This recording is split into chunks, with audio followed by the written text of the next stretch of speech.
Okey guys, apa yang korang lihat, ini adalah sebuah jentera mini excavator digunakan untuk kerja-kerja meratakan tanah sesuai untuk ratakan di keliling rumah yang sempit seperti yang korang nampak ni lah.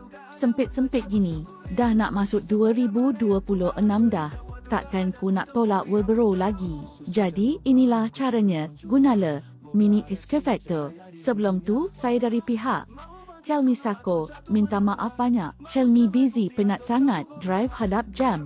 Jadi Helmi serahkan tugas kepada saya. Oh iya, kalau korang berminat dalam dunia pembinaan dan dikwani, korang bolehlah follow Helmi rapat-rapat. Sekian dari saya, Natasha Romanap melaporkan.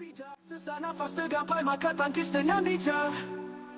Rujuklah awal akhir sebelum menempuh badai. Dan yang menanti jangan sekali malu adik-adik. Adapun ku sembahkan syukur padamu ya Allah, untuk nama harta dan keluarga yang mencinta. Alhamdulillah.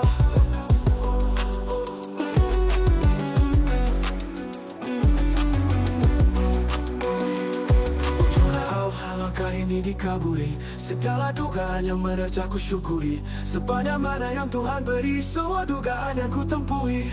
Aku tahu susah jatuh bangun, ku terus mencuba.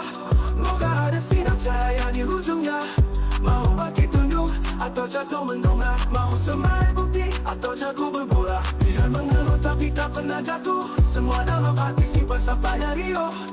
Para api kian ku cocok, terus bina berkali runtuh. Walau mimpiku ini masih jauh, yang beri cita dah bercambah. Bukan mudah ke langit, tidak sampai ke bumi, tidak terpijak. Sesak nafas tergapai maka takis dengan bijak. Tujuhlah awal sebelum menempuh badai. Demi yang menanti jangan sekali malu digadai. Adapun ku sembahkan syukur padamu ya Allah, untuk nama harta dan keluarga yang mencinta. Alhamdulillah. Moga bermanfaat.